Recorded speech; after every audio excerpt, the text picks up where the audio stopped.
નમસ્કાર મહામંત્રથી કાર્યક્રમ પ્રારંભ કરીશું, પછી ગ્રંથ લોન્ચ કરીશું આજના સ્વાધ્યાયનો. પહેલા નમસ્કાર મહામંત્ર હાથ જોડીને સૌ મારા પછી બોલીશું. ઓમ નમો અરિહંતાણમ. ઓમ નમો અરિહંતાણમ. ઓમ નમો સિદ્ધાણમ. ઓમ નમો સિદ્ધાણમ. ઓમ નમો આયર્યાણમ. ઓમ નમો ઓમ નમો ઉવજાયાણમ. ઓમ નમો નમો લોએ સવસાહુણમ. નમો લોએ સવસાહુણમ. એસો પંચનમુકારો.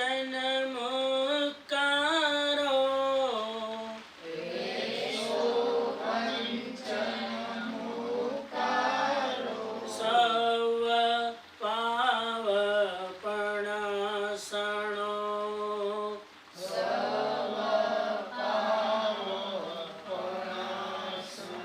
મંગલાણં ચ સવેશિં. મંગલાણં ચ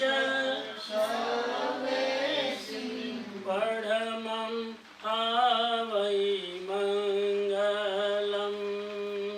પરમં આવૈ Mangalam. Welcome everyone for Paryushan પર્વ સેલિબ્રેશન 2021. અને આજે આ પર્યુષણ પાવન પર્વનો પહેલો દિવસ. આવતા 8 દિવસ માટે જે ગ્રંથનું આપણે પારાયણ કરવાનું છે એ ગ્રંથનું આજે જ્ઞાન પૂજન કરીશું. અને ભૂમિલભાઈ અને રવિભાઈ અને એમના પરિવાર દ્વારા આ જ્ઞાન પૂજનનો એમને લાભ મળી રહ્યો છે. બાકી સૌ સાધર્મિક શ્રાવક સમાજ આ કાર્યક્રમના સાક્ષી બની રહ્યા છે એ સદભાગી છે. તો આપણે જે ગ્રંથ લેવાનો છે આ વખતે એનું નામ છે સમણ સુત્તમ. સિંગાપુર જૈન સંઘ આટલા વર્ષોના સ્વાધ્યાય અને સત્સંગ પછી હવે એક એડવાન્સ લેવલ ઉપર જઈ રહ્યો છે એવું મારું પર્સનલ માનવું છે. ત્યારે આ વખતે મેં વિચાર કર્યો કે એક ગ્રંથના આધારે આપણે બરાબર સત્સંગ અને સ્વાધ્યાય કરીએ વિધિવત, જેથી આપણી જાતને આપણે વધારે એલિવેટ કરી શકીએ. તો પહેલા આપણે આ ગ્રંથનું જ્ઞાન પૂજન કરીશું, સમણ સુત્તમ ગ્રંથનું. અને આ બે પરિવારને હું વિનંતી કરું છું પરિવાર સાથે એ સમણ સુત્તમ ગ્રંથ પર એ જ્ઞાન પૂજનની વિધિ આપણે કરીશું. નમો રિંતાણમ. નમો સિદ્ધાણમ. નમો આયર્યાણમ. નમો વજ્જાયાણમ. નમો લોય સવ્વ સાહુણમ. એસો પંચનમુકારો સવ્વ પાવપણાસણો. મંગલાણં ચ સવ્વેસિં પડમં હવૈ મંગલમ. હાથમાં વાસક્ષેપ રાખીશું અને એ વાસક્ષેપ એ ગ્રંથ ઉપર આપણે જે મંત્રનું ઉચ્ચારણ કરવું એમાં પહેલી વાર અને છેલ્લી વાર, પહેલું અને પાંચમી વારના મંત્રોચ્ચારમાં આપણે વાસક્ષેપ એ ગ્રંથ ઉપર પ્રક્ષાલિત કરીશું. પહેલો મંત્ર હું બોલું છું જ્ઞાનનો, અને જે પરિવાર લાભ લઈ રહ્યા છે એ પહેલા મંત્રના ઉચ્ચારણ, પાંચમા મંત્રના ઉચ્ચારણ વખતે વાક્ષક્ષેપ દ્વારા એ ગ્રંથનું ભાવ પૂજન કરશે. ઓમ નમો નાણસ્સ. ઓમ નમો નાણસ્સ. ઓમ નમો નાણસ્સ. ઓમ નમો નાણસ્સ. ફરી એકવાર. ઓમ નમો નાણસ્સ. હવે બીજા મંત્ર દ્વારા જ્ઞાન પૂજન કરીશું. એમાં પહેલા અને પાંચમી વારમાં વાસક્ષેપ દ્વારા ગ્રંથનું પૂજન કરીશું. ઓમ રીમ નમો જીનાણમ. ઓમ રીમ નમો જીનાણમ.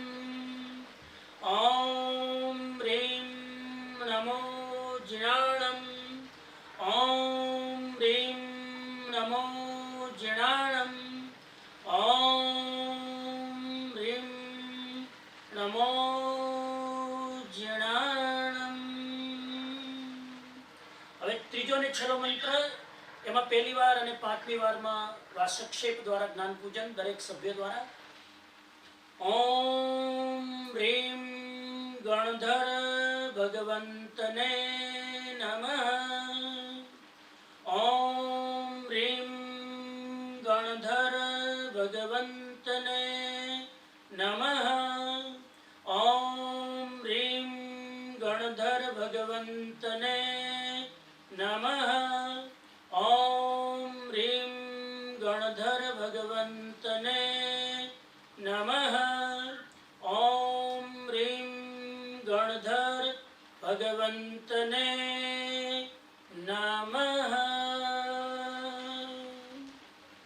હવે સૌ જ સાધર્મિક બધું હાથ જોડીને હું જે સંકલ્પ બોલું છું, આજથી જે સ્વાધ્યાય ચાલુ રહ્યો છે, આપણે સૌ સંકલ્પ કરીશું કે આ 8 દિવસના સત્સંગમાં આપણે શું કરવાનું છે એનો સંકલ્પ કરીશું. બધા જ હાથ જોડીને મારા પછી બોલીશું. आज से पर्युषण के पावन दिनों में बोलिए समण सुत्तम ग्रंथ का पारायण प्रारंभ कर रहे हैं. ये जिनवाणी आधारित ग्रंथ मेरे जीवन में राग द्वेष की ग्रंथि का भेदन करेंगे. ज्ञान दर्शन चारित्र तप की वृद्धि करेंगे. आत्मज्ञान की दिशा में आगे बढ़ने की प्रेरणा देंगे. ऐसा मैं विश्वास करता हूँ. જ્ઞાન પૂજન સંપન્ન. ભૂમિલભાઈ અને રવિભાઈ દ્વારા, એના પરિવાર દ્વારા આ લાભ લેવામાં આવ્યો છે. સંઘે આ લાભ આપ્યો છે. બંને પરિવારો સદભાગી છે. અને આ લાભ લેવાની પાછળનો મર્મ એ છે કે જેટલા લોકો સ્વાધ્યાય કરશે, જેટલા લોકો ઓનલાઈન સ્વાધ્યાયમાં જોડાશે અને જે એમના ભાવ પરિવર્તન અને કર્મ નિર્જરા થશે, એમનો લાભ આ પરિવારને મળવાનો છે. અને આ બંને પરિવાર ત્યાગ દ્વારા, સંયમ દ્વારા કોઈક વસ્તુનો વર્ષ સુધીનો ત્યાગ કરીને આ જ્ઞાન પૂજનની વિધિ કરી છે. તો બંને પરિવારોએ આ સમણ સુત્તમ ગ્રંથ છે, આપ જોઈ રહ્યા છો. આ સમણ સુત્તમ ગ્રંથ જેની હું આજે વાત કરવાનો છું, અદ્ભુત ગ્રંથ છે. અને આ વખતે કોઈક અજ્ઞાત પ્રેરણા થઈ કે આ ગ્રંથ ઉપર પર્યુષણમાં આપણે ડીપલી જઈને એનો સ્વાધ્યાય કરીએ. તો આ જ્ઞાન પૂજનની વિધિને હું સંપન્ન કરું છું. બંને પરિવારોને સંઘ વતી હું આભાર વ્યક્ત કરું છું, ધન્યવાદ વ્યક્ત કરું છું કે ત્યાગ અને સંયમ દ્વારા આપે આ લાભ લીધો. એ સંઘનું ગૌરવ છે. Thank you. જય કિરણ. હવે આપણે સ્વાધ્યાયના ક્રમમાં આગળ વધીશું. પરેશભાઈ, શુડ આઈ કન્ટિન્યુ? જી. તો આજના વિષયમાં હું સ્વાધ્યાયનો પ્રવેશ કરું એના પહેલા 2 સૂચના દરેક શ્રાવક શ્રાવિકાઓને. પહેલી સૂચના એ છે કે પૂરી એકાગ્રતાથી, પૂરા ભાવથી, પૂરા અહોભાવથી આ સ્વાધ્યાયમાં આપણે જોડાશું. કેમ કે સ્વાધ્યાય પૂરો થશે એટલે છેલ્લે મારા ક્રમ પ્રમાણે હું પ્રશ્નો પૂછવાનો છું. એટલા માટે આપ સૌ પહેલેથી જ તૈયાર રહેજો. નહીં તો ઘણા કહે કે તમારે પહેલા કેવું હતું ને તમે ધ્યાનથી સાંભળો. હવે મેં પહેલા કહેવાનું ના હોય, ધ્યાનથી જ સાંભળવાનું હોય. એટલે પ્રશ્નો પૂછવામાં આવશે આજના પ્રવચન પછી તરત જ, જેથી તાજું તાજું જે સાંભળ્યું હોય તમે જવાબ કદાચ આપી શકશો. બીજી વસ્તુ કે આ જીન વાણી છે, ભગવાનની વાણી, ડાયરેક્ટલી ઓરિજિનલ વાણી હું મારી ભાષામાં, મારી અભિવ્યક્તિ દ્વારા તમારી સામે પ્રસ્તુત કરીશ. એટલે જીન વાણીમાં એકાગ્રતાથી સાંભળો તો જ એ એમનો ઉપકાર આપણે વેદ્યો કહેવાય, સેવ્યો કહેવાય. મલ્ટાઈટાસ્કિંગ કરીને એક સાથે 5 કામ કરતા કરતા જીનવાણીનો સ્વાધ્યાય ન થાય એવી મારી વિનંતી છે કે પર્યુષણના પવિત્ર દિવસો છે તો 8 કલાક, આ દોઢ કલાક 2 ટાઈમ સવાર અને સાંજ પૂરું ફોકસ કરીને પૂરો આ ટાઈમ ડેડિકેટ કરો તમારી આત્મા માટે. અને આ 2 ટાઈમ બરાબર પૂરા મનથી, પૂરા ભાવથી, પૂરા શરીર સાથે આપણે સ્વાધ્યાયમાં જોડાઈએ. બીજી કોઈ એક્ટિવિટી આ સત્સંગ દરમિયાન ન હો એવી મારી હૃદયથી આપને ભાવપૂર્વક રિક્વેસ્ટ સાથે આપને હું પ્રણામ કરું છું. અને હવે આ જ ભાવ સાથે, સૂચનાઓ સાથે આપણે આજનો સ્વાધ્યાય શરૂ કરીએ છીએ. ધ્યાનમૂલમ ગુરુર્મૂર્તિ પૂજામૂલમ ગુરુપદમ મંત્રમૂલમ ગુરુર્વાક્યમ મોક્ષમૂલમ ગુરુકૃપા મોક્ષમૂલમ ગુરુકૃપા.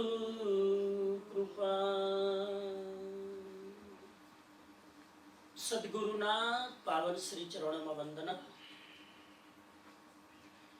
સિંગાપુર જૈન સંઘના સમસ્ત શ્રાવક શ્રાવિકાઓ અને ઓનલાઈન દ્વારા દેશ અને દુનિયામાં જે લોકો કનેક્ટ થયા છે સૌને મારા તરફથી ઓમ અરહમ જય જિનેન્દ્ર.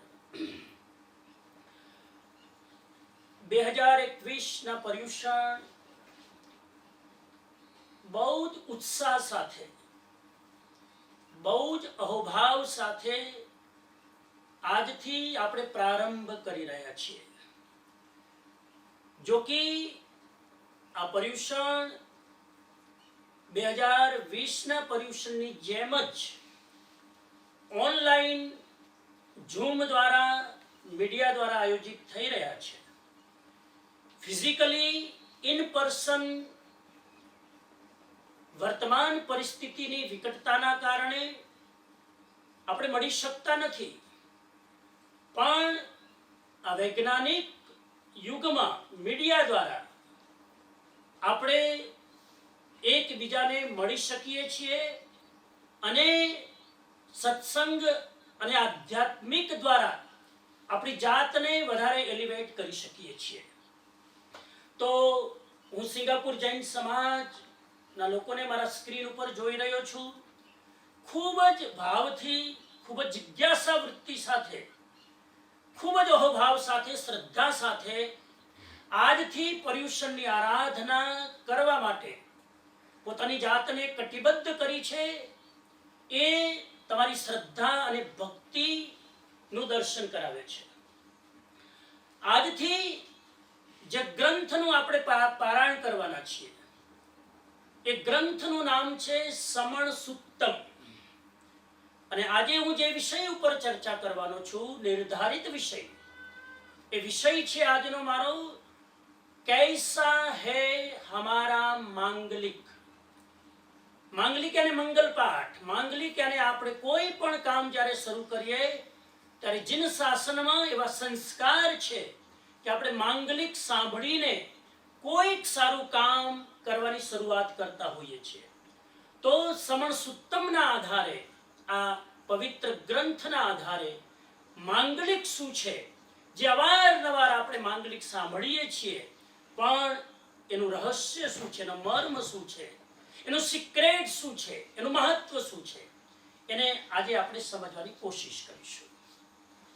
પહેલી વાત, સમણ સુત્તમ ગ્રંથ શું છે એની હું આપને થોડી ઝાંખી કરાવું.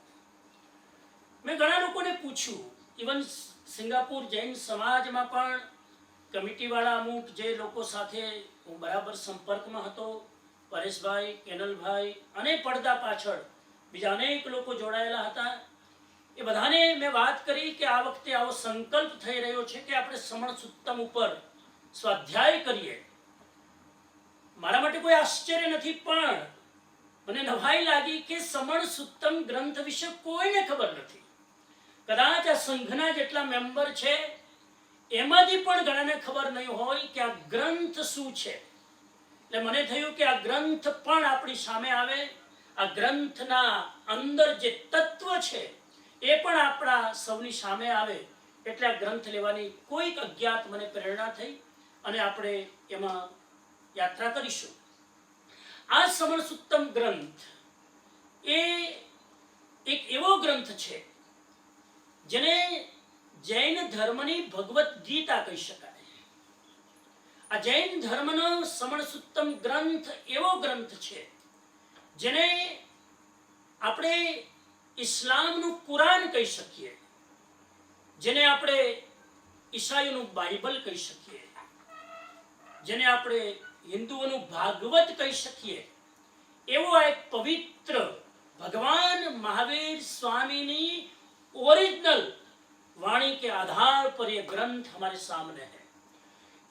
ये ग्रंथ प्रकट हुआ, उसके थोड़ी हिस्ट्री की मैं बात करूं तो महात्मा गांधी के बारे में आप सब जानते हैं कि भारत भूमि को अंग्रेजों की गुलामी से मुक्त करवाने में जिनका अथाक संकल्प था वो महात्मा गांधी. और महात्मा गांधी के समकालीन कंटेम्प्ररी एक महापुरुष हुए जिसका नाम विनोबा भावे. ये विनोबा भावे महाराष्ट्र के थे. वर्धा में उनका आश्रम अभी भी है. और वो विनोबा भावे बहुत आध्यात्मिक व्यक्ति थे, बहुत आध्यात्मिक, अनासक्त, बहुत क्रिएटिव, बहुत डिटेच व्यक्ति थे. बहुत स्पिरिचुअल पावर था उनके अंदर. उसके मन में एक बार विचार आया कि मैं घर छोड़कर, समाज छोड़कर जंगल में चला जाऊं. अपनी आध्यात्मिक उन्नति के लिए विनोबा भावे ने जंगल में जाने का संकल्प किया. जंगल में जाने के पहले पता नहीं किसी ने सूचन किया होगा, एडवाइस दी होगी और कहा कि एक बार आप महात्मा गांधी से मिल लो, फिर आप हिमालय जा सकते हैं. और कहते हैं कि विनोबा भावे उस सजेशन को टाल नहीं सके और वो महात्मा गांधी को मिलने जाते हैं. पहली बार वो महात्मा गांधी को मिले, मिलते ही उसका मन बदल गया और उन्होंने उसी समय उद्गार व्यक्त किया कि मेरे लिए महात्मा गांधी स्वयं हिमालय है. अब मुझे हिमालय जाने की जरूरत नहीं है. ये जो महापुरुष बैठा है मेरे लिए साक्षात हिमालय यहीं पर है. और वो महात्मा गांधी के चरणों में जिंदगी भर समर्पित हो गए. ये विनोबा भावे ने एक बार क्या किया, विनोबा भावे इतने आध्यात्मिक थे कि सभी धर्मों का उन्होंने अभ्यास किया. अभ्यास किया उतना नहीं, अभ्यास करने के बाद उन्होंने अपनी कलम चलाई, कुरान पर खूब स्टडी की और कुरान सार नाम का ग्रंथ लिखा खुद ने. बाइबल पर खूब स्टडी की और बाइबल के आधार पर ख्रिस्ती धर्म का सार नाम का पुस्तक लिखा. भगवत गीता पर बहुत प्रवचन दिए और भगवत गीता के प्रवचन नाम से उनका पूरा पुस्तक प्रकाशित हुआ. इसी तरह भागवत पर कृष्ण का जीवन चरित्र जो माना जाता है उन पर भी उन्होंने अपनी लेखनी चलाई. जब बात जैन धर्म की आई कि जैन धर्म का भी अभ्यास करूं तो जरा डगमगाने लगे कि जैन धर्म का अभ्यास, गीता तो पढ़ना आसान है, एक ही ग्रंथ है. कुरान पढ़ना आसान है, एक ही ग्रंथ है. अब जैन धर्म में 45 आगम, स्थानकवासी परंपरा में 32 आगम, इतने सारे ग्रंथ में मेरी जिंदगी में अब कैसे पढ़ूंगा। उस समय 2500वीं निर्वाण शताब्दी थी। ये बात है करीब करीब आज से 50 साल पहले की। उस समय विनोबा भावे जी ने जब 2500वीं भगवान महावीर स्वामी की निर्वाण शताब्दी थी, उस समय जैन आचार्यों के चरणों में बैठकर विनंती की कि आप जैन धर्म की डोर अपने हाथ में लिए चल रहे हो, मेरी नम्र विनंती है कि जैन धर्म के इतने सारे आगम, इतने सारे ग्रंथ कौन पढ़ेगा। मैं भी नहीं पढ़ पाऊंगा, आने वाली पीढ़ी का तो सवाल ही नहीं है। तो मेरी विनंती है, 2500वीं भगवान महावीर की निर्वाण शताब्दी है, पवित्र अवसर है, आप संकल्प करें और कोई एक ग्रंथ, जैसे भगवत गीता एक ग्रंथ है, ऐसे जैनों का एक ग्रंथ हो, ताकि जो 45 शास्त्र न पढ़ सके वो एक ग्रंथ को पढ़कर जिन शासन क्या है उसको समझ सके। इसी संकल्प के कारण हमारे सामने जो ग्रंथ आया उसी का नाम है समण सुत्तम। और ये ग्रंथ 1974 में 1974 में पहली बार संकलित होकर सामने आया और पहली बार जैन आचार्यों ने यह ग्रंथ जैन साधु साध्वियों के बीच में, जैन आचार्यों के बीच में, उपाध्याय भगवंतों के बीच में, जैन पंडितों के बीच में विधिवत systematically from beginning to and इस ग्रंथ का स्वाध्याय किया और सबका सहमति लेकर यह ग्रंथ पब्लिश हुआ। और इस ग्रंथ का नाम भी बदलते गए और फाइनली इस ग्रंथ का नाम रखा गया समण सुत्तम। समण प्राकृत शब्द है, सुत्तम प्राकृत शब्द है। समण यानी श्रवण, भगवान महावीर स्वामी को हम श्रवण भगवान महावीर कहते हैं। तो समण यानी भगवान महावीर की वाणी और सुत्तम का अर्थ है सुक्त, सुत्तम का अर्थ है कोटेशन, सुत्तम का अर्थ है सिलेक्टेड वाक्य, सिलेक्टेड मंत्र रूप में जो भगवान की वाणी है वो हमारे सामने आई, इसीलिए नाम पड़ा समण सुत्तम। सुत्तम शब्द अर्धमागधी है, प्राकृत है, उसका अर्थ हिंदी में होता है सुक्तम। सुक्तम यानी सुवाक्य। और मैं ये भी आपसे विनंती करूं कि कई लोगों के मन में ये भी प्रश्न होगा कि जैन धर्म में एक और ग्रंथ है जिसका नाम तत्वार्थ सूत्र। जानने वाले अभ्यासी जानते होंगे, तत्वार्थ सूत्र ऑलरेडी जैन धर्म का एक ग्रंथ है और संकलित ग्रंथ, और एक ग्रंथ में पूरा जैन धर्म का सार। तो ये तो ग्रंथ ऑलरेडी पहले से था, तो फिर समण सुत्तम ग्रंथ अलग से क्यों संकलित किया गया? दोनों में फर्क है। तत्वार्थ सूत्र भगवान महावीर की ओरिजिनल वाणी नहीं है।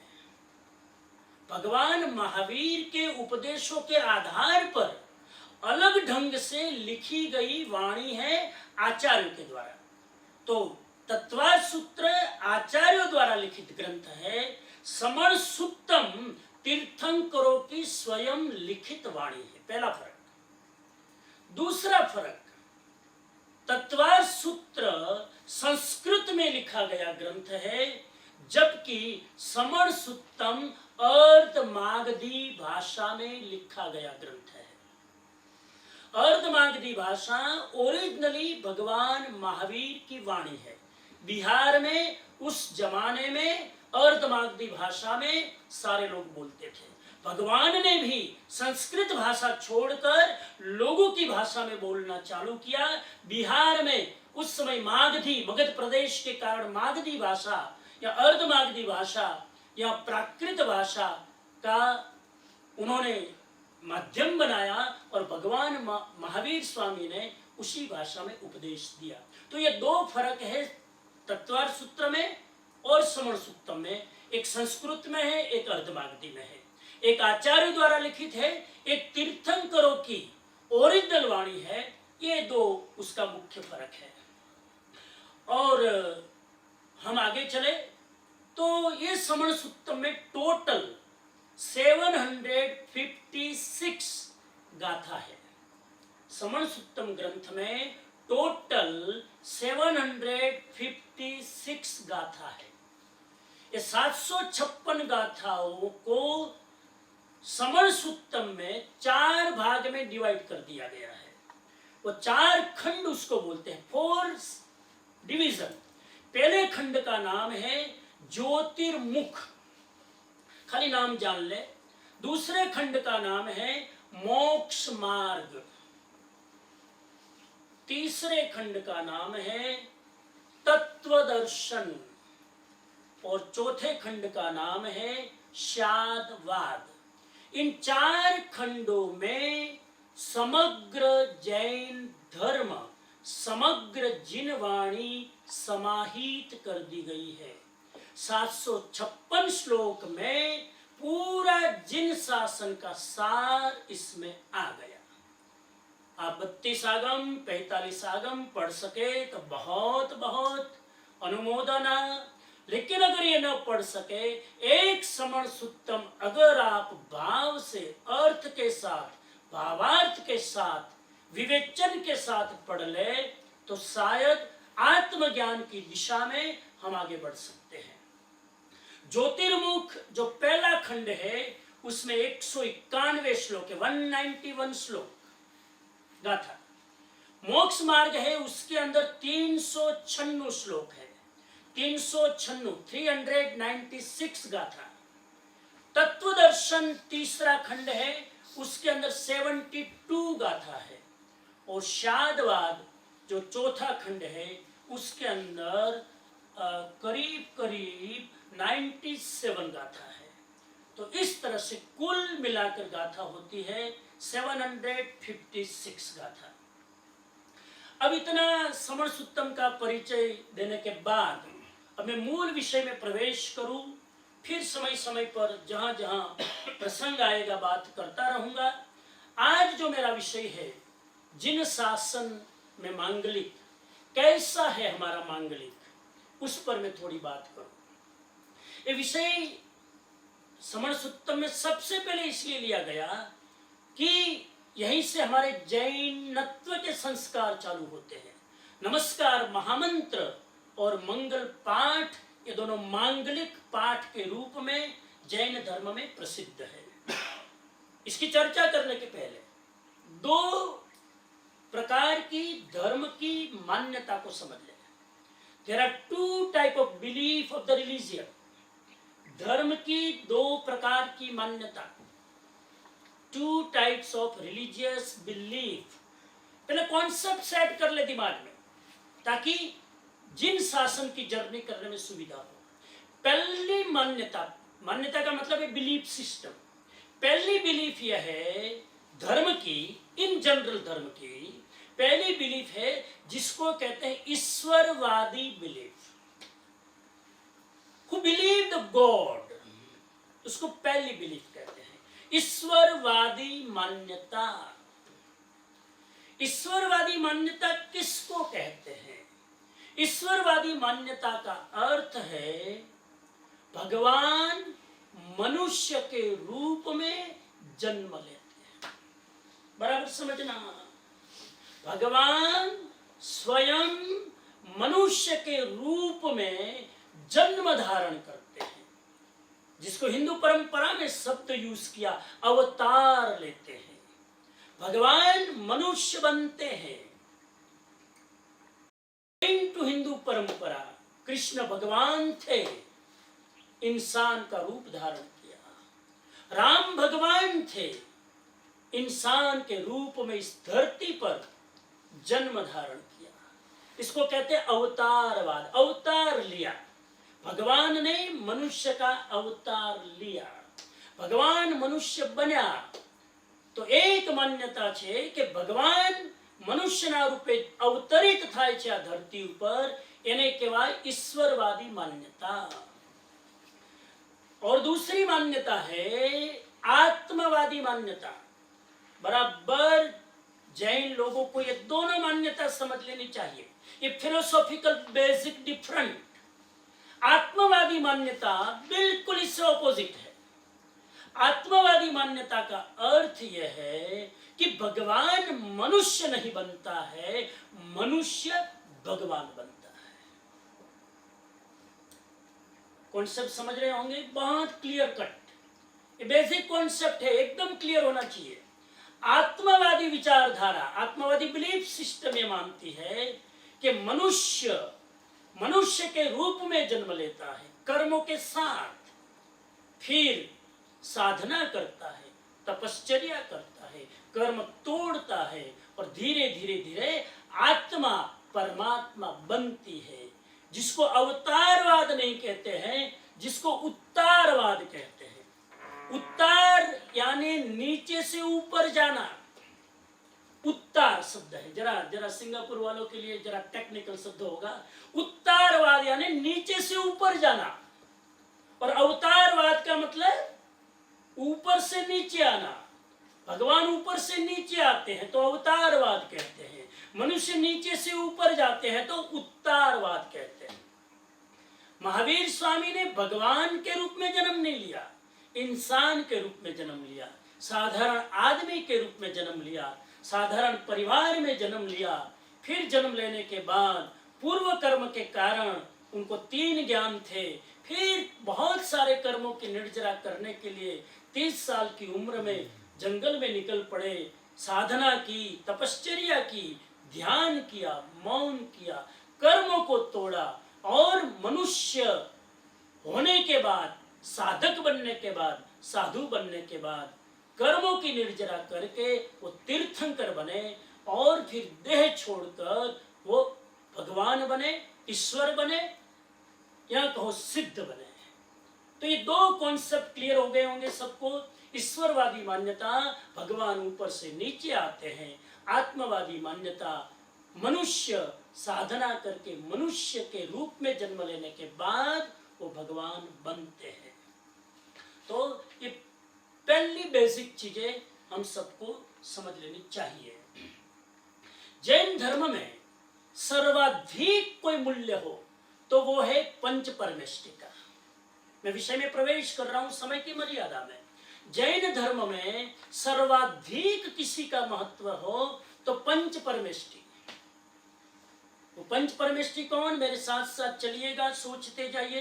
पंच परमेष्टि यानी 5 परम इष्ट को पंच परमेष्टि बोलते हैं। 5 परमात्मा, 5 उत्कृष्ट आत्मा, जिसको पंच परम इष्ट में मैं टुकड़े करके बोल रहा हूं। पंच यानी 5, परम यानी टॉप, श्रेष्ठ, इष्ट यानी प्रिय, आदरणीय, वंदनीय, आराध्य, पूजनीय। ऐसी 5 आत्माएं हैं जिसके आधार पर हमारा नमस्कार महामंत्र बना। वो नमस्कार महामंत्र यानी पंच परमेष्टि की आराधना। अरिहंत पहला इष्ट पंच परमेष्टि में, सिद्ध दूसरा इष्ट, आचार्य तीसरा इष्ट, उपाध्याय चौथा इष्ट, और साधु 5वां इष्ट। अरिहंत, सिद्ध, आचार्य, उपाध्याय, साधु। अरिहंत पहला इष्ट है, इसलिए मंत्र आया नमो अरिहंताणम। सिद्ध हमारा दूसरा इष्ट है, इसलिए मंत्र आया नमो सिद्धाणम। आचार्य हमारे तीसरा इष्ट है, इसलिए मंत्र आया नमो आयर्याणम। उपाध्याय हमारा चौथा इष्ट है, इसलिए मंत्र आया नमो उवज्जायाणम। उवज्जायाणम यानी उपाध्याय भगवान। और साधु हमारा 5वां इष्ट है, इसलिए मंत्र आया नमो लोए सव्व साहुणम। लोक के समस्त साधुओं को मेरा नमस्कार। ये 5 परम आत्मा जो आराध्य है सब जीवों के लिए। अब ये 5 इष्ट की आराधना करने से क्या होता है, तो 4 पद ऐड किए गए चूलिका के। ऐसो पंच नमोकारो, ये 5 नमस्कार महामंत्र की आराधना करने से सब पाव पणासणो, सर्व प्रकार के पाप कर्म नष्ट हो जाते हैं। मंगलाणंच सव्ये सिंह, दुनिया में जितने भी मंगल है उसमें परमम हवई मंगलम, सबसे उत्कृष्ट सबसे श्रेष्ठ मंगल अरिहंत सिद्ध आचार्य उपाध्याय और साधु। ये सब आध्यात्मिक आत्माएं इन पांच में आ गई। अरिहंत किसी व्यक्ति का नाम नहीं है, कोई भी अरिहंत हो सकता है। अरि यानी दुश्मन, हंत यानी नाश करने वाला, जिन्होंने अपने दुश्मनों को नाश कर दिया वो अरिहंत। किन्होंने नाश कर दिया? कौन से दुश्मन? कई लोग कहेंगे हिंदुस्तान ने कई दुश्मनों को नाश कर दिया है। आजकल तो दुश्मन और बढ़ रहे हैं, अफगानिस्तान में तालिबान, कितने कितने दुश्मन बढ़ रहे हैं। ये बाहर के दुश्मनों का नाश करने से कोई अरिहंत नहीं होता है, अंदर के दुश्मनों को जिन्होंने नाश कर दिया। अरि यानी शत्रु, हंताणम यानी नाश करने वाले, जिन्होंने अंदर के दुश्मनों को नाश कर दिया।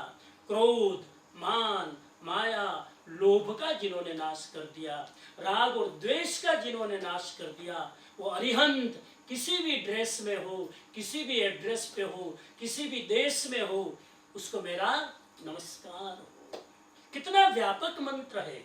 अरिहंत में किसी तीर्थंकर तक का नाम इन्वॉल्व नहीं किया, क्योंकि तीर्थंकर के सिवाय भी कोई भी अरिहंत हो सकता है। इन अनंत 24 में कितने अरिहंत हुए, उन सबको मेरा नमस्कार। नमो सिद्धाणम, सिद्ध भगवान को मेरा नमस्कार। कौन सिद्ध भगवान? जिन्होंने जन्म मरण से अपने आप को मुक्त कर दिया। No next birth, no next death, जिसका फिर से कभी जन्म नहीं होता है, जिसकी फिर से कभी मृत्यु नहीं होती है, न जन्म न मृत्यु, ऐसी शुद्ध बुद्ध मुक्त आत्मा नमो सिद्धाणम। तीसरा नमो आर्याणम, आचार्य को मेरा नमस्कार। आचार्य यानी जो गुरु है, जो संघ का संचालन करते हैं, जो एक संघ का हेड बनकर समस्त साधु साध्वियों के आचार विचार और व्यवहार की व्यवस्था करते हैं, खुद पंच महाव्रत पालते हैं और साधु संतों को पंच महाव्रत निष्ठा से पलवाते हैं, ऐसे आचार्य भगवंत को मेरा नमस्कार।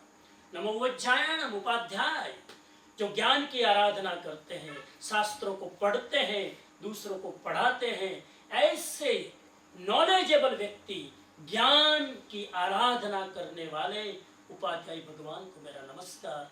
नमो लोए सर्व साहुणम, लोक में कहीं भी शुद्ध साधु हो, पंच महाव्रतधारी साधु हो, अकिंचन साधु हो, अपरिग्रही साधु हो, उन साधु को मेरा नमस्कार हो। ये 5 नमस्कार करने से सब पापों का नाश हो जाता है।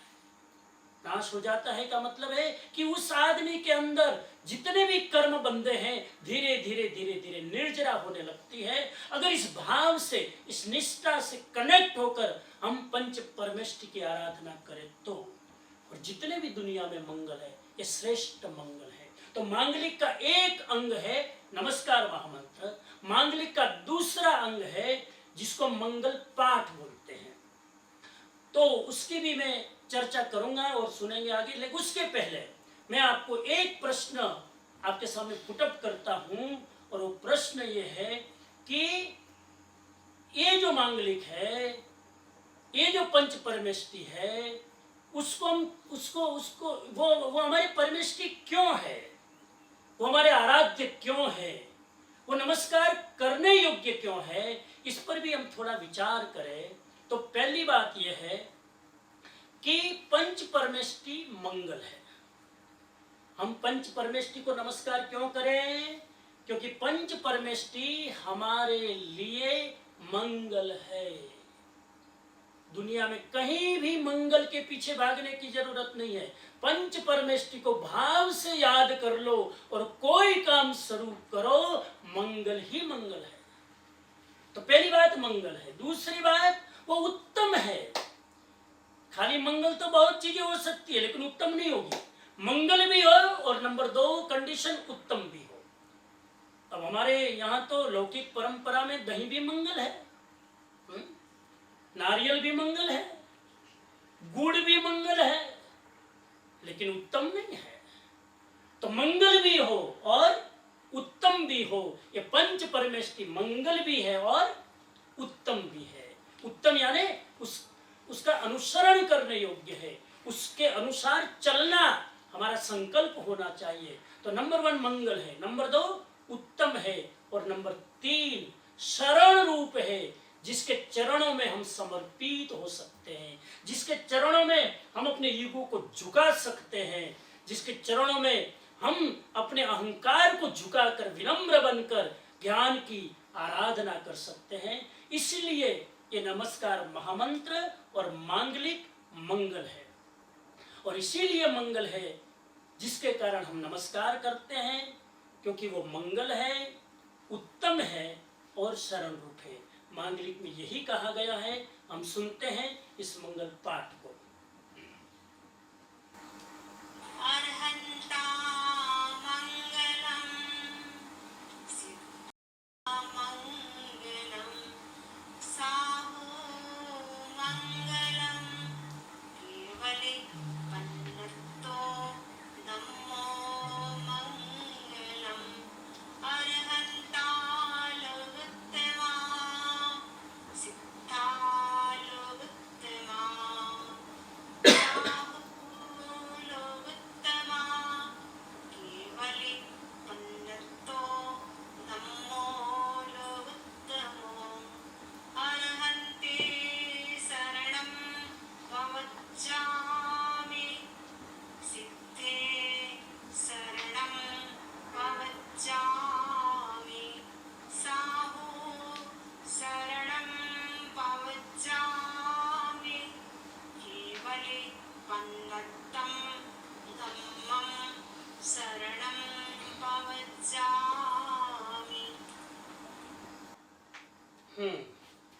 तो ये मांगलिक में 3 स्टेप बताए। नंबर 1 मंगल है, नंबर 2 उत्तम है, नंबर 3 शरण रूप है। विचार करें कि मंगल कैसे है, जरा मंगल पर विचार करें थोड़ा। मंगल इसलिए है कि वो हमें प्रभावित करते हैं। जरा जरा बहुत एकाग्रता से समझने की कोशिश कीजिएगा, जरा जरा फोकस कीजिएगा। मंगल इसलिए है कि इस दुनिया में कोई भी चीज हमें प्रभावित करती है। प्रत्येक वस्तु, चाहे वो जड़ हो चाहे वो जीव हो, हमें प्रभावित करते हैं। क्यों प्रभावित करते हैं? क्योंकि दरेक हर चीज, व्यक्ति या वस्तु रेडिएशन छोड़ते हैं, और वो रेडिएशन हमारे शरीर पर, हमारे मन पर, हमारे भावों पर, हमारे आत्म प्रदेश पर असर करते हैं। जड़ चीजों का प्रभाव भी होता है, जिस पर अभी मैं चर्चा न करूं, लेकिन हर चीज, हर जीवित व्यक्ति, आप जिसके पास बैठते हो ना, उसका भी आपके ऊपर प्रभाव पड़ता है। आप किसके पास बैठते हो, उस व्यक्ति के वाइब्रेशन आपको असर करते हैं। इसीलिए, और आप किस व्यक्ति को टच करते हो, वो टच करने से भी उसके वाइब्रेशन आपको असर करते हैं। बहुत साइंटिफिक है ये बात, और इसीलिए हमें ये ध्यान रखना चाहिए कि हम किन के पास बैठे, हम किन के साथ रहे। ज्ञानी के साथ रहने वाला ज्ञानी बनता है, और अज्ञानी के साथ रहने वाला अज्ञानी बनता है।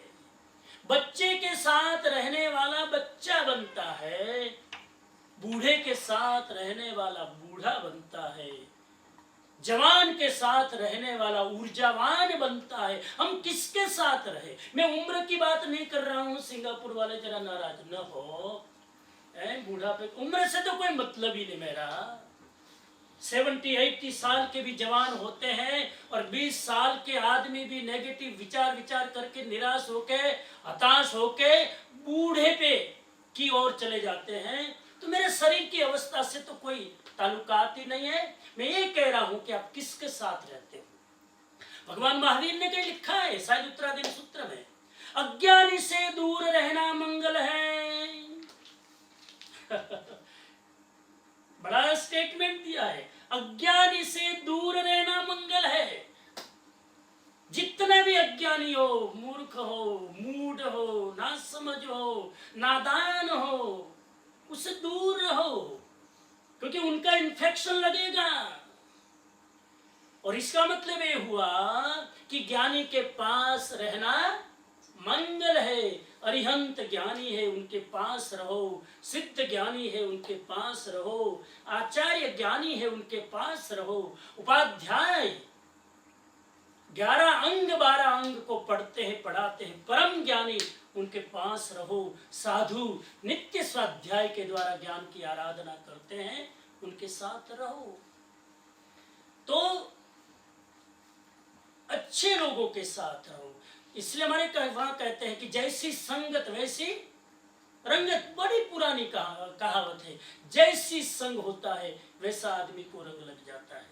अगर जड़ चीजें भी, अभी विस्तार में ना जाऊं, मुझे श्लोक में जाना, कोई जड़ चीज भी आपके पास पड़ी हो वो आपको प्रभावित करती है। एक गन भी एक बच्चे के पास पड़ी होगी ना, वो गन धीरे धीरे बच्चे को उठाने का मन होगा और चलाने का मन होगा।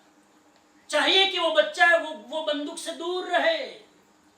हर छोटी मोटी चीज आसपास में जड़ है, वो जड़ चीज भी व्यक्ति को असर करती है, तो जीवित चीज तो कितनी करती होगी। तो और भगवान महावीर ने यह भी कहा कि मंगल की कामना जीव मात्र के प्रति करनी चाहिए। मंगल की कामना, सबका मंगल हो, सबका भला हो, सब सुखी हो। शिवमस्तु सर्व जगत परहित निरता भवन्तु भूतगणा। तो सबके लिए मंगल की कामना करनी चाहिए, लेकिन हम इतने स्ट्रांग नहीं हैं कि सबके प्रति मंगल की कामना कर सके। हम कमजोर हैं, और कमजोर है इसीलिए बुरी भावना वाले लोगों से हम दूर रहते हैं, अच्छी भावना वाले लोगों के हम नजदीक रहते हैं। बाकी तो महावीर स्वामी जैसी आत्मा होगी तो वो मंगल भावना करेगी कि दुश्मन मंगल हो, शत्रु मंगल हो। महावीर स्वामी तो ये भावना करेंगे। लेकिन महावीर स्वामी ने जब आपके और मेरे लिए सोचा तो सोचा कि दुश्मन मंगल हो ऐसी भावना करेंगे तो ये श्रावक समाज नहीं समझ पाएगा, कर भी नहीं पाएगा। तो भगवान महावीर बड़े साइकोलॉजिस्ट थे। शुरुआत कहां से की? भाई दुश्मन मंगल है बहुत दूर की बात है, पहले तो अरिहंत मंगल है, इतनी भी तो शुरुआत करो। अब जिसमें तो कोई डाउट नहीं है कि अरिहंत मंगल नहीं है, जिसमें कोई दोष नहीं है, जिसमें कोई राग द्वेष नहीं है, जिसमें कोई कषाय नहीं है, उनके प्रति तो हम मंगल की भावना कर सकते हैं ना। तो फिर बोलो अरिहंत मंगल है, सिद्ध मंगल है। जोर करना पड़ता है क्या दिमाग में? अरे भाई सिद्ध मंगल नहीं है तो मंगल कैसे माने? है ही, अरिहंत मंगल है ही, वो तो मानो तुम, फिर दुश्मन मंगल है करना। लेकिन अभी अरिहंत मंगल है, सिद्ध मंगल है, साधु मंगल है, और केवली भगवान द्वारा प्ररूपित मार्ग, वीतराग मार्ग, वो मंगल है। तो प्रारंभ यहां से करे। श्रावक समाज को भगवान महावीर कहते हैं कि प्रारंभ यहां से करो। ये 4 मंगल है, और ये 4 मंगल की श्रद्धा दृढ़ हो जाए तो फिर भावना करना मेरा शत्रु मंगल हो, जिसके प्रति मेरा वैर है उसका मंगल हो, जिसके प्रति मेरी बनती नहीं उसका मंगल हो। कितना कितना जरा ऑकवर्ड लगता है ना कि शत्रु के प्रति मंगल की भावना करे, तो फिर शत्रु रहा कहां? ये तो बात है। लेकिन शुरुआत पहले अच्छी आत्माओं से करे, ये भगवान कह रहे हैं। अब मंगल होने से काम पूरा नहीं होगा, इसलिए तुरंत जोड़ा उत्तम भी होना चाहिए। ये पंच परमेष्टि मंगल भी है और उत्तम भी है। तो इसीलिए अरिहंता मंगलम सिद्धा, अरिहंता लोगुत्तमा, लोक यानी संसार, समस्त सृष्टि में अरिहंत उत्तम है, सिद्धा लोगुत्तमा, सिद्ध लोक में उत्तम है, साधु लोगुत्तमा, साधु लोक में उत्तम है, केवली पन्नत्तो धम्मो लोगुत्तमा, केवली प्ररूपित धर्म मंगल है, जिसकी मैं बात करूंगा। तो ये मंगल है। अब मंगल भी है उत्तम भी है तो क्या करना चाहिए? अब जब मंगल है कंफर्म, उत्तम है कंफर्म, तो क्या करना चाहिए? उसकी शरण में जाओ। मैं अरिहंत की शरण में जाता हूं, अरिहंते शरणम पवज्जामि, सिद्धे शरणम पवज्जामि, मैं सिद्ध की शरण में जाता हूं, साधु शरणं पवज्जामि, मैं साधु की शरण में जाता हूं और केवली प्ररूपित धर्म की शरण में जाता हूं। ये 4 शरण स्वीकार करने की बात कही गई। अब एक प्रश्न में खड़ा करता हूं। एक तरफ कहते हैं अशरण भावना, हमारे जैन धर्म में एक भावना है 12 भावना में, अशरण भावना। कोई किसी की शरण नहीं बनता है, कोई किसी के लिए त्राण नहीं बनता, प्राण नहीं बनता है, तो यहां शरण की बात क्यों की गई? तो भगवान महावीर कहते हैं अरिहंत की शरण का मतलब है किसी दूसरे की शरण में नहीं जाना है, अपनी आत्मा की ही शरण में जाना है। अरिहंत अपनी आत्मा ही है। मेरा भविष्य काल है वो अरिहंत है, मेरा भविष्य काल है वो आत्मा का सिद्ध है, मेरी आत्मा का भविष्य वो आचार्य है, मेरी आत्मा का भविष्य उपाध्याय है और मेरी आत्मा का भविष्य साधु है। वर्तमान में मैं साधु नहीं हूं, लेकिन मेरी आत्मा की नियति साधु हो सकती है। तो आत्मा ही अरिहंत है, आत्मा ही सिद्ध है, आत्मा ही आचार्य है, आत्मा ही उपाध्याय है, आत्मा ही साधु है। इसलिए दूसरों की शरण में नहीं जाना है, अपनी ही शरण में जाना है। अब अपनी शरण में जाने से फायदा क्या होता है? आत्मा की शरण में जाने का फायदा क्या होता है? यह बाहर की दृष्टि से देखे तो अरिहंत सिद्धाचार्य उपाध्याय साधु की शरण में जाने के फायदा क्या? 2 फायदा। पहला फायदा, आदमी अहंकार से मुक्त हो जाता है। आप किसी की शरण जाके देखना, किसी के चरणों में झुककर देखना, आपका ईगो चला जाएगा। ये दोनों चीजें नहीं हो सकती। कई लोग हमारे हिंदू परंपरा में तो साष्टांग वंदन करते हैं। हम आखा शरीर ने हुआड़ी दे અને બે હાથ લાંબા કરીને આમ સીધા દંડવત થઈને વંદન કરે અને પછી અહંકાર બચે તો तुम्हारी शरणागति बेकार की है। तो ये शरण में जाने का पहला फायदा, खाली शरीर न झुके, तुम्हारे अंदर का अहंकार भी झुके। और दूसरा फायदा यह है कि एक बार मैंने पंच परमेष्टि की शरण स्वीकार कर ली तो आदमी विकल्प मुक्त हो जाता है। उसके दिमाग में अब ये दुविधाएं नहीं चलती है, उसके दिमाग में बहुत सारे विकल्प नहीं चलते हैं, विचार नहीं चलते हैं, विचार वायु नहीं चलते हैं, क्योंकि छोड़ दिया अब जीवन का सब भार तुम्हारे चरणों में, अब हार तुम्हारे चरणों में और जीत तुम्हारे चरणों। दूसरे एक महत्व की बात कर दूं फिर आगे बढ़े। समर्पण क्यों करते हैं? अरिहंते शरणं पवज्जामि, समर्पण, सरेंडर क्यों? देखो बड़ा फिलोसॉफिकल डिफरेंस फिर मैं आपको बता दूं। मैंने भी अभी आपको शुरुआत में कहा और परेश भाई ने भी बोल दिया कि श्रवण सुत्तम के आधार पर हम डीप स्वाध्याय करने जा रहे हैं, तो कुछ फिलोसॉफिकल कॉन्सेप्ट क्लियर करते चले। 2 प्रकार के वाद होते हैं। एक ईश्वर कर्तृत्ववाद, कई लोगों के लिए नया नया शब्द होगा लेकिन सुनो, ईश्वर कर्तृत्ववाद पहला शब्द। दूसरा शब्द है आत्मा कर्तृत्ववाद। हिंदू धर्म में भगवत गीता में भी कहा कृष्ण ने, मामेकम शरणं व्रज, तू मेरी शरण में आ जा, तेरा कल्याण हो जाएगा। दोनों में फर्क है। इधर अरिहंते शरणं पवज्जामि में श्रावक साधक कहता है, हे भगवान मैं तुम्हारी शरण में आता हूं, और भगवत गीता में भगवान कहते हैं शिष्य को, ए तू मेरी शरण में आ जा, मैं तेरा कल्याण कर दूंगा। आप फर्क समझ रहे हो?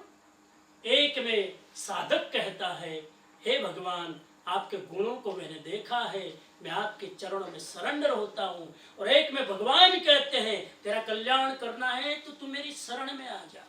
दोनों में फर्क है। तो ईश्वर कर्तृत्ववाद का मतलब क्या, सुन लीजिएगा। ईश्वर कर्तृत्ववाद ये कहता है कि ईश्वर उपादान है और व्यक्ति निमित्त है। फिर से जरा सुन लीजिएगा, जरा नए नए शब्द है। ईश्वर कर्तृत्ववाद, ईश्वर कर्तृत्ववाद तो समझ गए, जो ईश्वर को मानता है, ईश्वर ने सृष्टि चलाई, ईश्वर ने ये पूरी दुनिया बनाई, ये जो मानता है इसको बोलते हैं ईश्वरवादी मान्यता। ईश्वर कर्तृत्ववाद ये मानता है कि ईश्वर उपादान है और व्यक्ति निमित्त है, यानी निमित्त उपादान के बिना कुछ नहीं कर सकता है। तो ईश्वर सब कुछ करता है, व्यक्ति निमित्त है। ये फिलोसॉफी क्या कहती है? ईश्वर सब कुछ कराता है। इसलिए हिंदू धर्म का एक डायलॉग आया, ईश्वर की इच्छा के बिना, बोलो ગુજરાતીમાં કેવું હોય તો ઈશ્વરની ઈચ્છા વગર પાંદડું હલતું, તો આટલા બધા પાંદડા ઈશ્વર હલાવા આવતા હશે? આ જૈન લોકોનો પ્રશ્ન। ईश्वर की इच्छा के बिना एक पत्ता, यानी ईश्वर उपादान है, व्यक्ति निमित्त मात्र है, व्यक्ति की कोई वैल्यू नहीं है, ईश्वर ही सब कुछ कराता है। आत्मकर्तृत्ववाद क्या मानता है? व्यक्ति उपादान है, ईश्वर निमित्त है। समझना, परीक्षा में पूछा जाएगा। आत्मकर्तृत्ववाद ये मानता है मैं, व्यक्ति की आत्मा उपादान है, ईश्वर निमित्त मात्र है। जैन धर्म में 24 तीर्थंकर निमित्त मात्र है। तीर्थंकर कुछ नहीं करते हैं। महावीर स्वामी तुम्हारे कर्म तोड़ने नहीं आएंगे, आदिनाथ तुम्हारे कर्म तोड़ने नहीं आएंगे, हाँ, लेकिन वो निमित्त है। महावीर स्वामी की छवि देखकर हम उसके सामने ध्यान करने बैठे तो उनकी करुणा, उनका भाव, उनकी वीतरागता हमारे अंदर, उसका इन्फेक्शन लग सकता है, तो वो निमित्त हो गए ना। हमारी साधना में तीर्थंकर क्या हो गए भाई? बोलो, निमित्त हो गए। पुरुषार्थ मेरा, निमित्त वो, उनके निमित्त से मैं मेरी आत्मा को जगाऊंगा। ये आत्मकर्तृत्ववाद। और ईश्वर कर्तृत्ववाद में मैं कुछ नहीं करता हूं, सब करे भगवान, अल्लाह तेरी मर्जी, खुदा तेरी रहम, तू जैसे रखेगा वही होगा। इसमें आदमी आलसी हो जाएगा, पुरुषार्थ छोड़ देगा, मुझे कुछ नहीं करना, बाबा जी जैसी आपका आशीर्वाद।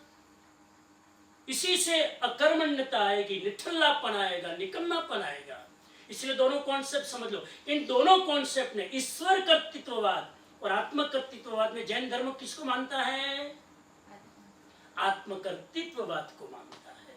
और आत्मकर्तृत्ववाद का मतलब है मैं मूल हूं, ईश्वर भगवान तीर्थंकर अवतारी पुरुष मेरे लिए निमित्त मात्र है, उनका निमित्त पाकर मैं अपने कर्म को तोड़ सकता हूं। ये उसका फर्क है। आगे चले। ये नमस्कार महामंत्र और मांगलिक करने से 8 कर्म में अंतराय कर्म टूटता है, नंबर 1।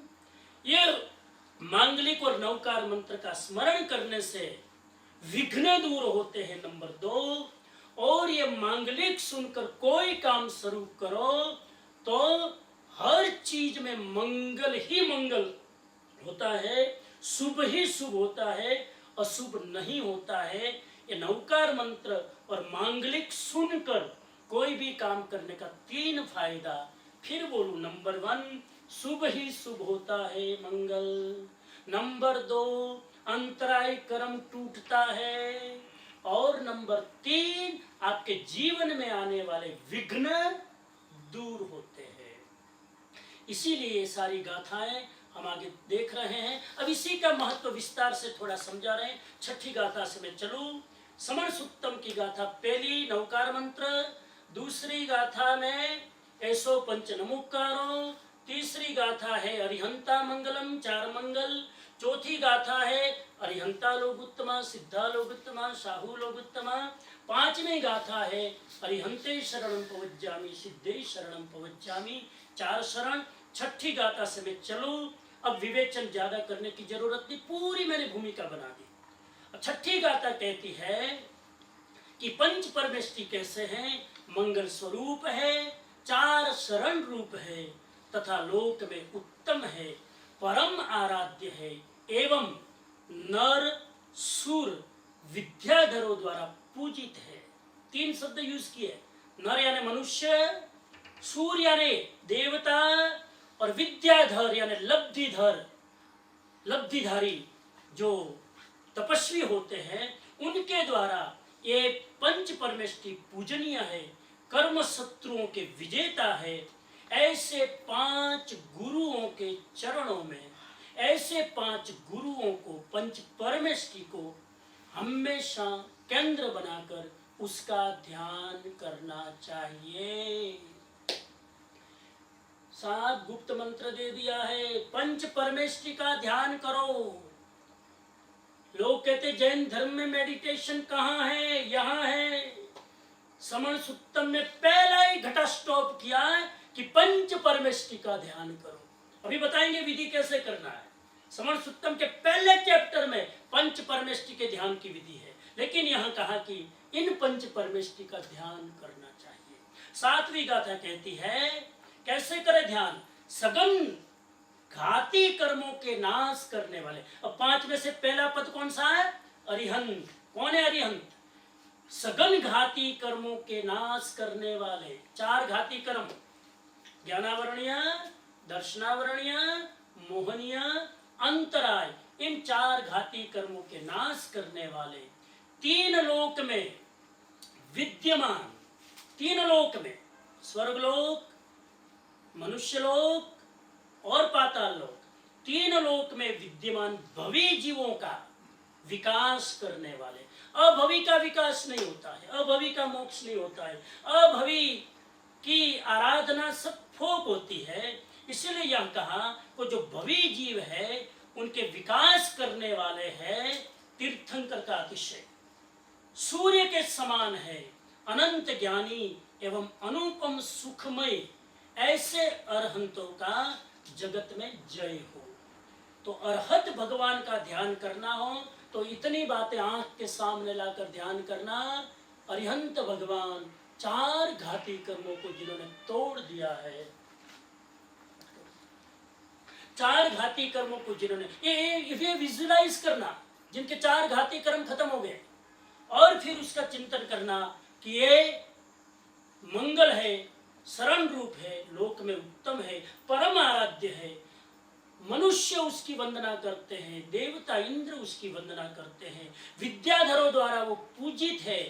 ऐसे अरिहंत भगवान का ध्यान करें जो कर्म शत्रुओं के सामने विजेता बनकर खड़े हैं। ऐसे अरिहंत को याद करके उनका ध्यान करना चाहिए। सातवीं गाथा, ये छठी गाथा, सातवीं गाथा। आठवीं गाथा कहती है आठ कर्मों से रहित। अब सिद्ध भगवान कैसे है, आठ कर्मों से रहित कृतकृत्य। कृतकृत्य का मतलब है, ये जरा बड़ा बड़ा मुश्किल शब्द है, कृतकृत्य। सिंगापुर वाले के लिए डिक्शनरी थोड़ी वीक हो जाएगी आज। कृतकृत्य का मतलब है अब कुछ करने को बाकी नहीं है, जो करना था सब कर लिया, उसको बोलते कृतकृत्य। कृतकृत्य मतलब जो करना था वो कर लिया, no any pending activity to do, इसको कृतकृत्य कहते हैं। जन्म मृत्यु के चक्र से मुक्त, ध्यान करते समय विजुलाइज करो। सकल तत्व रहस्य के दृष्टा, सकल तत्व सब कुछ जानने वाले ऐसे दृष्टा सिद्ध भगवान मुझे सिद्धि प्रदान करो। हे सिद्ध भगवान, जो आप जन्म मरण से मुक्त हो गए हो, यह आपका स्वरूप है कि आठों कर्मों को तोड़ दिया, आप मुझे मुक्ति की सिद्धि प्रदान करो, ऐसी कामना की गई।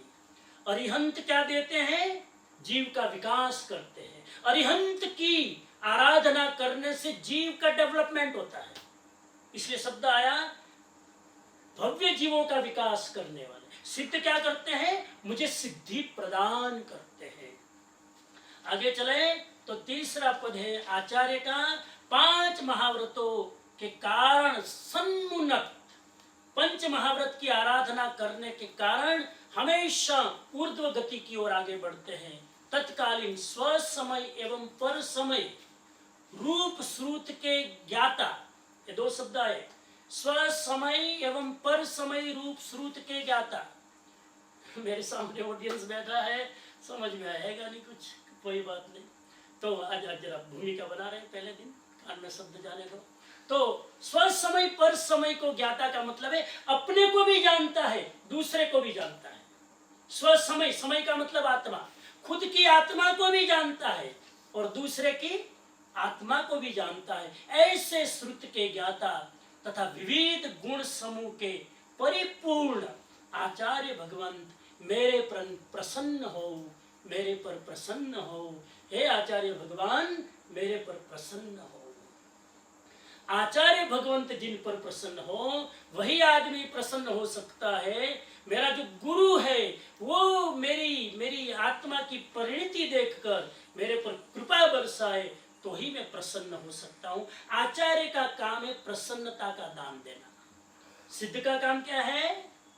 सिद्ध का काम है सिद्धि देना। अरिहंत का काम क्या है? भव्य जीवों का विकास करना। 10वीं गाथा उपाध्याय की कहती है, जिसके उस पार जाना कठिन है, ऐसे अज्ञान रूपी गहन अंधकार में भटकने वाले भव्य जीवों को ज्ञान का प्रकाश देने वाले। उपाध्याय कैसे हैं? जिसके उस पार जाना कठिन है, ऐसे अज्ञान रूपी गहन अंधकार। अज्ञान से पार जाना बहुत कठिन है। अज्ञान तो जन्मों जन्मों से लगा हुआ है, उसके पार जाना कठिन है। फिर भी भव्य जीवों को ज्ञान का प्रकाश देकर जो पार कर देते हैं, ऐसे है उपाध्याय भगवान, मुझे उत्तम गति प्रदान करो। मैं क्या कह रहा हूं? अरिहंत क्या देते हैं? बोल करो। अरिहंत क्या देते हैं? हमारे जीवन को गति दे, विकास करते हैं। भव्य जीवों को विकास देने वाले। सिद्ध क्या करते हैं? जयसंग भाई, सिद्ध क्या करते हैं? सिद्धि प्रदान करते हैं। आचार्य क्या करते हैं? आचार्य क्या करते हैं? प्रसन्नता देते हैं। क्या देते हैं? प्रसन्नता। उपाध्याय क्या देते हैं? उत्तम गति देते हैं। क्योंकि ज्ञान के बिना उत्तम गति नहीं होती है, इसलिए ज्ञान का कनेक्शन उत्तम गति के साथ। और साधु के बारे में, साधु का ध्यान करें कैसे शील रूपी माला को स्थिरता से धारण करने वाले। शील यानी ब्रह्मचर्य, शील यानी जो आदमी चुस्त आचारवान है और इस शील रूपी माला को स्थिरता से धारण करने वाले। ये माला शब्द क्यों यूज किया? ब्रह्मचर्य तो एक ही व्रत है, तो माला क्यों? क्योंकि शील के साथ 9 बाढ़ आती है। एक शील के व्रत का पालन करने वाले को बहुत सारे नियम पालन करना पड़ता है। उन नियमों को पालन करने के कारण पूरी माला बन जाती है। इसलिए कहा शील रूपी माला को स्थिरता से धारण करने वाले राग रहित। राग रहित का मतलब है कि संसार की चीजों में उसका मोह नहीं है। यश समूह से भरपूर कितने श्रावक समाज द्वारा, भवी जीवों द्वारा वो वंदनीय और पूजनीय है। इसलिए यश के समूह रूप भरपूर है, श्रेष्ठ विनय द्वारा सुशोभित है। हजारों लाखों लोगों के द्वारा वो विनय जिसका किया जाता है, ऐसे सुशोभित शरीर वाले साधु से प्रार्थना की गई, ऐसे हे साधु भगवंत मुझे सुख प्रदान करो। सुख कौन देगा? सुख चाहिए तो ऐसे साधु की संगति में बैठो जो शीलवान है।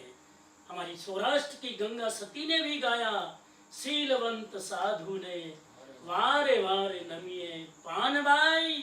शीलवंत साधु ने वारे वारे नमिए। ऐसा शीलवंत ब्रह्मचारी साधु मिल जाए जो मन से, तन से और भाव से ब्रह्मचारी है। ऐसे ब्रह्मचारी साधु की शरण में बैठने से आदमी को सच्चे सुख की अनुभूति होती है। हम सुख के लिए तो कहां कहां भटकते हैं, जब खुद सुखी नहीं हो उनसे हम सुख मांगते, कहां मिलेगा?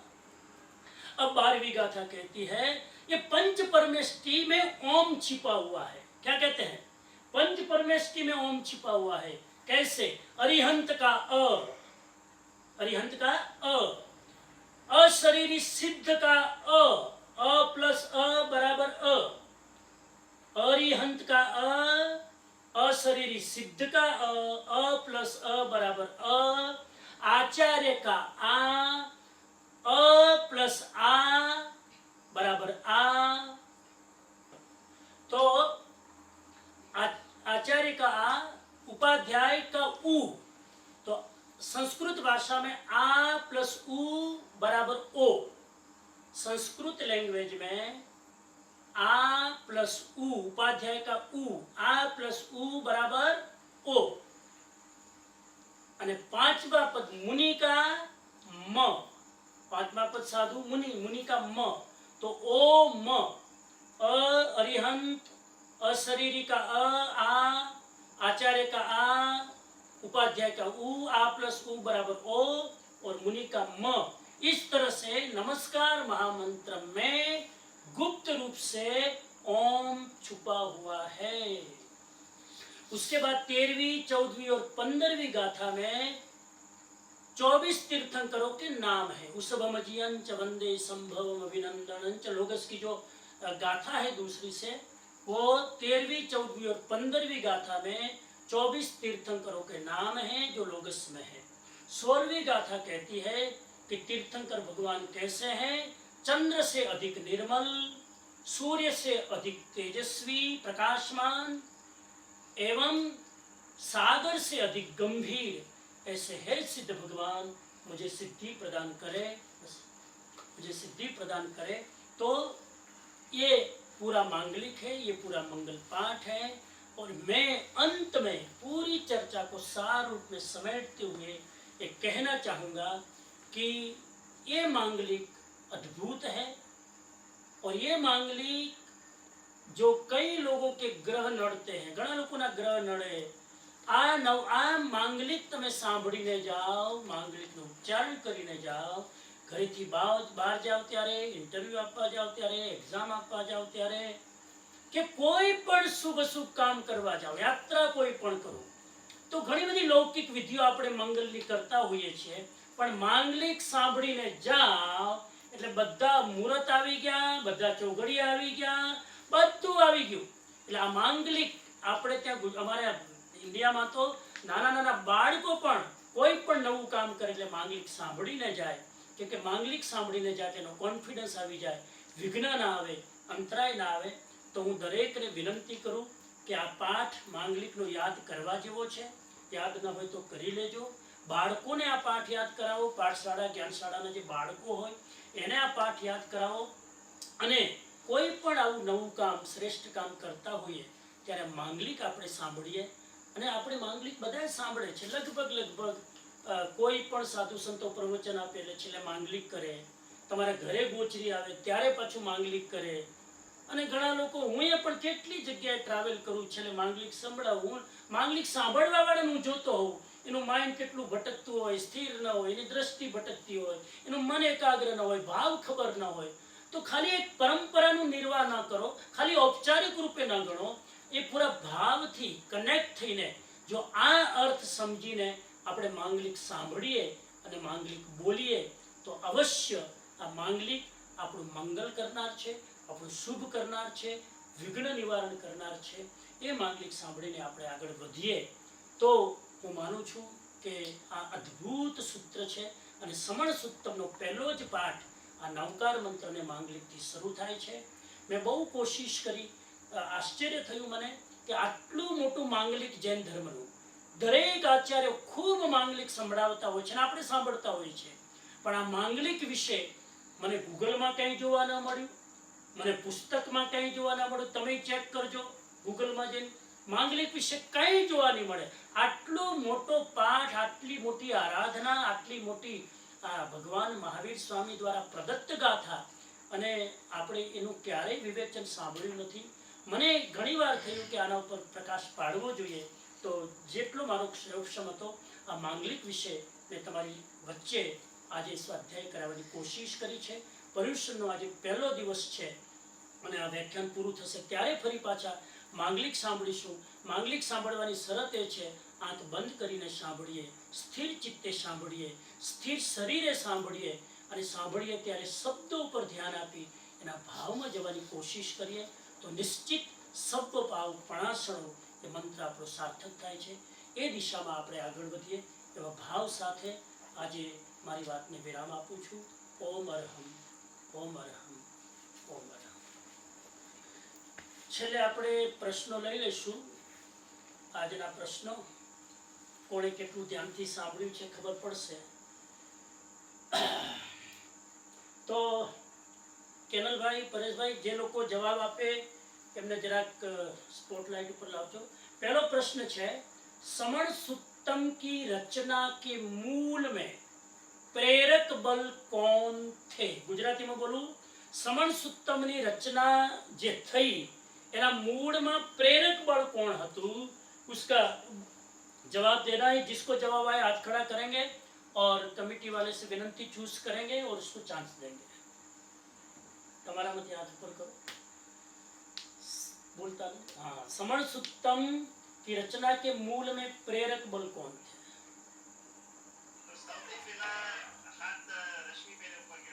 हाँ, रश्मि बेन। हाँ, विनोबा भाई, बहुत सरस। Correct answer, correct answer. Question number 2, question number 2, Saman सूत्रम और तत्वार सूत्र में क्या फर्क है?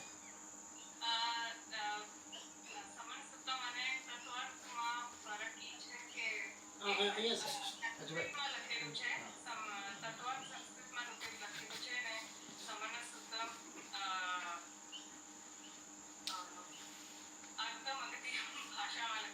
अर्धमागधी भाषा। हाँ,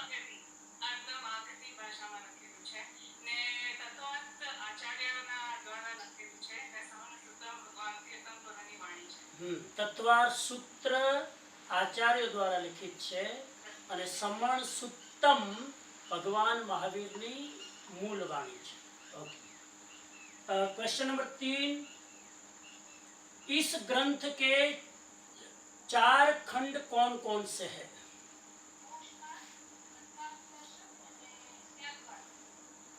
correct, correct answer, thank you.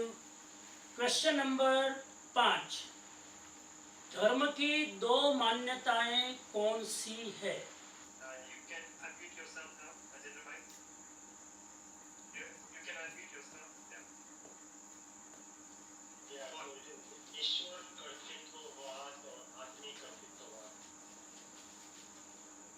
गलत।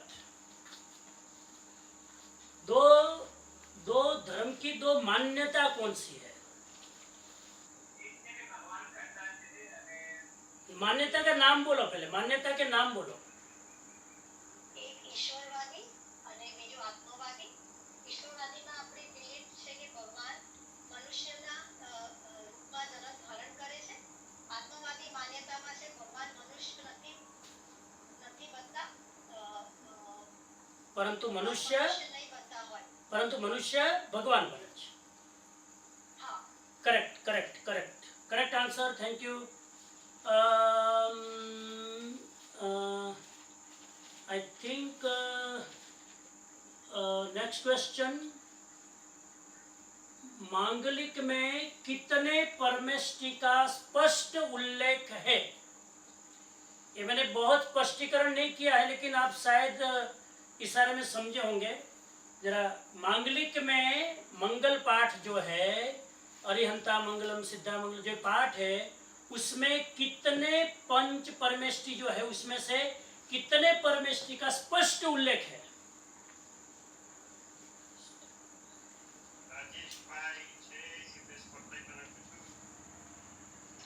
जी बोलो। है जी? 5 परमेष्टि ना, मांगलिक में कितने परमेष्टि का स्पष्ट उल्लेख है। स्पष्ट शब्द is very important. Clear cut जिसका वहां पर उल्लेख किया गया है मांगलिक के अंदर, वो परमेष्टि कितने हैं 5 में से?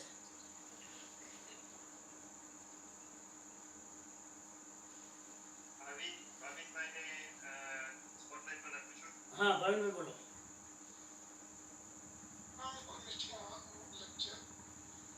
कितने कितने परमेष्टि? कितने परमेष्टि? कौन कौन से?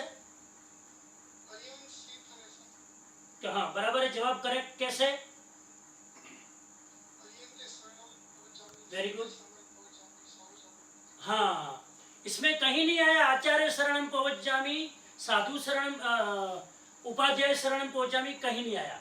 स्पष्ट उल्लेख पंच परमेष्टि में से 3 का ही है।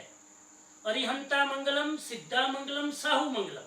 उपाध्याय मंगलम नहीं आया, आचार्य मंगलम नहीं आया। तो ये 2 निकाल दिए गए मांगलिक में। एक ऐड किया, केवली पन्नतम धम्मम शरणम पवज्जामि, केवली प्ररूपित द्वारा धर्म, ये भी मंगल है। तो ये 2 कैसे निकाल दिया भाई? पंच परमेष्टि थे तो 2 निकालने दिया है।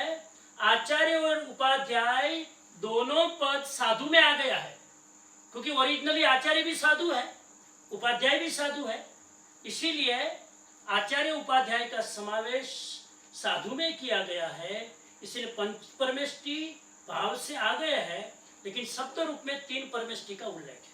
Very good. Next question, last, I think last question और बिफोर लास्ट। पंच परमेष्टि में विकास करने वाले कौन है? ये है क्वेश्चन, सॉरी, ओके, उत्तम गति। हाँ, पंच परमेष्टि में उत्तम गति की मांग किनसे की गई है? उत्तम गति। ओके, हमारे यहाँ ऑडियंस में बैठे कोई बोल रहे हैं, बोलो। आचार्य, आचार्य,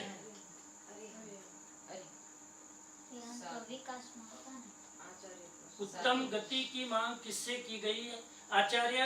रॉन्ग आंसर। हाँ, आप में से बोलो, ग्रुप में से। उत्तम गति की मांग पंच परमेष्टि में से किससे की गई? आड़े दंडे। परेश भाई, कोई जवाब? જીતુભાઈ છે એને તમારો વિડિયો ઓન કરજો જીતુભાઈ પહેલા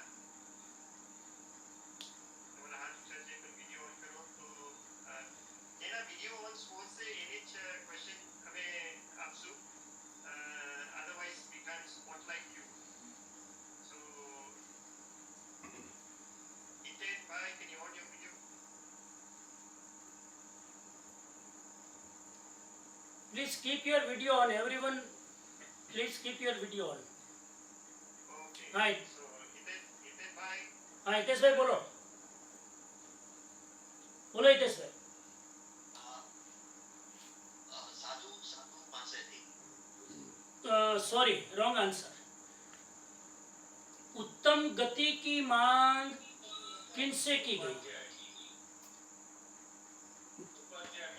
कौन बोल रहे हैं? જીતુ उसके पहले कौन बोल रहे थे? उसके अच्छा, उसके पहले, हाँ, आप जीतू भाई। ओके, जीतू भाई राइट, मैंने सोचा पहले भी आप बोल रहे थे। ओके, जीतू भाई का करेक्ट आंसर है आचार्य से मांग की गई है उत्तम गति की। I think, okay, old question done. हाँ, उपाध्याय, उपाध्याय से, उपाध्याय से, करेक्ट। सॉरी, उपाध्याय कौन बोले? आचार्य बोले। हाँ, आचार्य बोले, उपाध्याय, राइट। उपाध्याय से मांग की गई है। ओके, कमल भाई डन। क्यों है क्वेश्चन?